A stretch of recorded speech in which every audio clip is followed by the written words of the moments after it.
saying, why should you give them the money when you can shop in Sunderland? Tyne Wear doesn't exist. Something that was made up 25 years ago to try and get the two communities together. It's never going to work. Other than Celtic Rangers, we're the biggest derby in Britain, and the only reason Celtic Rangers are a big derby is because of religion. We are a big derby because of football and because of people. People work every day of the week to get on the match. It's simple as that. Sunderland, Newcastle. It's simple as that. Hey, Newcastle! Hey, Newcastle! Hey, Newcastle! Got done. What a waste of money! What a waste of money! What a waste of money! What a waste of money! What a waste of money! It's pure rivalry. We've got our tribe, they've got their tribe. In ancient times you had two villages, didn't you? Probably one village invaded another village. And that's what's happened, you know. My God, it's shit! It's bigger than this! It's bigger than this! My God, it's shit! It's bigger than that! And it's level on the door and the window! My God, shit! It's bigger than that! My God, it's shit! My God, it's shit! It's bigger than this! It's bigger than that! My God, it's shit! It's bigger than that! It's got the door and The Mackhams came here and pinched the jobs on the Tyne. Hence the term Mackham and Tackham. And that's where they come from. And the word Mackham, by the way, is an insult. And they take it as a compliment. It's an insult. Newmark, only 150 out today. Newmark, only 150 out today.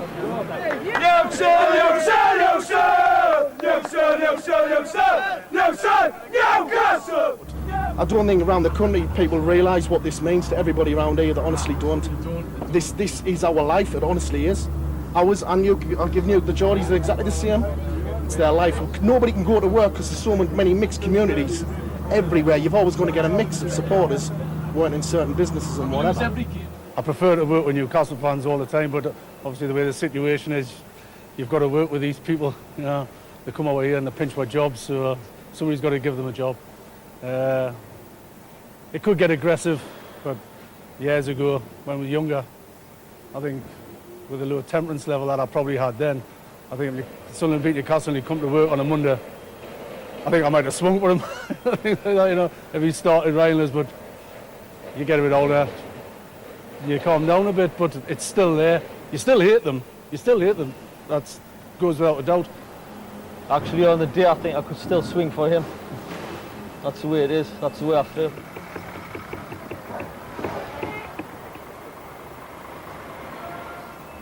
It's tension there, tension there. And it's... So, this is my life, this match on Saturday. That's how bad it is. And we've got to win it. It's as simple as that. I don't want them to win it. That's how much I dislike them.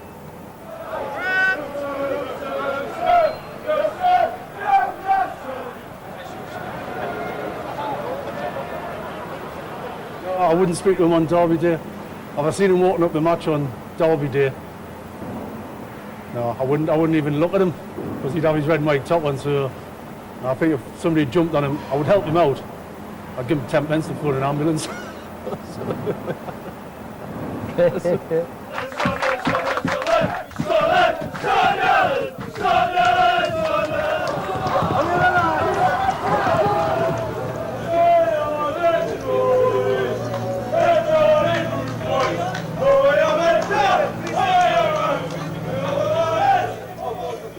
Half an hour before kick-off, and the two tribes are descending on the city. The coaches just about arrived. I mean, I can't see the Sunderland fans coming here. Well, I seen an older couple when I first drove in about 20 past 1 with the one I covered up. I mean.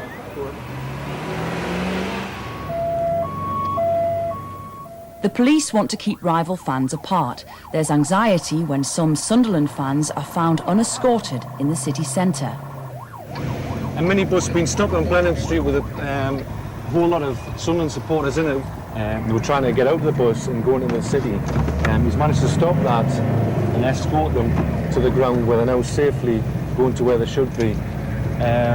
Why they're trying to get out, we don't know. Maybe they just want to go for a drink, or maybe they just want to disperse. Within Newcastle fans, that could have caused problems. and that's why they had to prevent that happening.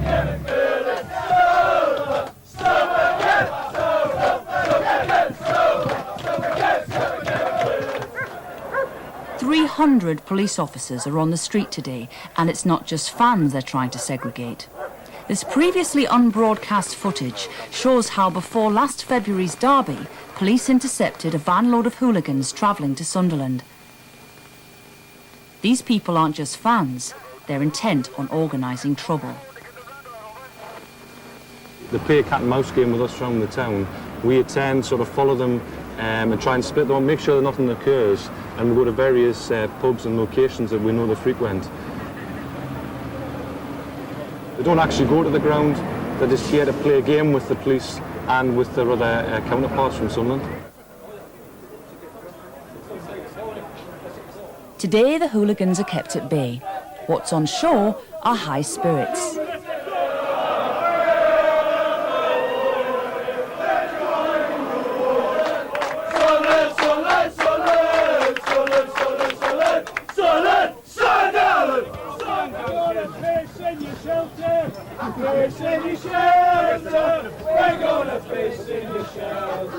It's just their attitude, you know.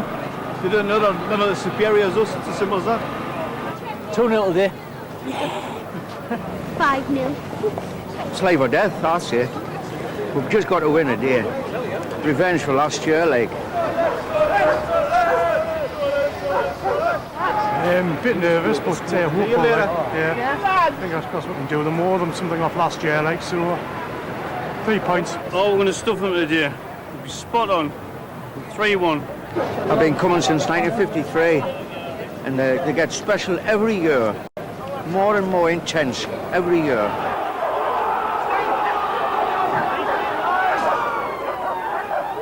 With minutes to go before kick-off, tension rises.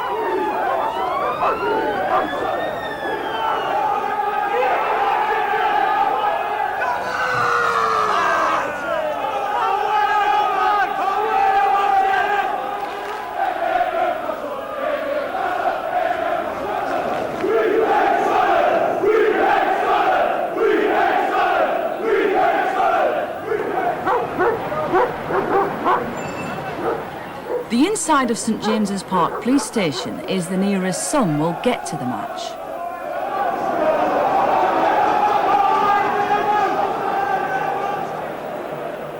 With 49,000 Newcastle fans, the 3,000 Sunderland fans will have to fight to make themselves heard. How much have you had to drink? Seriously? I've had a few pints. Quite a bit. So how many's a few? 2. 2? 2 cans. Right. There you are. And it's got you in that state? Aye. Good afternoon, ladies and gentlemen. Welcome to St James's Park for this afternoon's FA Carling Premiership game with Sunderland. The 121st Tyne Wear derby and the first of the season. We'd like to welcome all of the Sunderland fans joining us today in the newly revamped St James's Park. An extra special welcome to all the Newcastle United fans.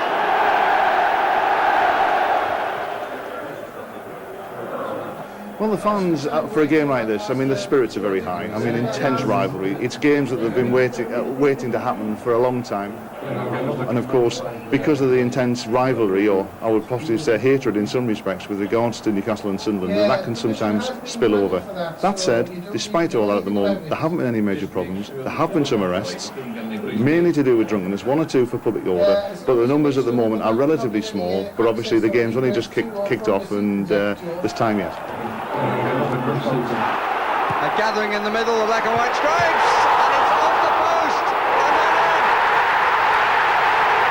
and Speed atones for the earlier miss.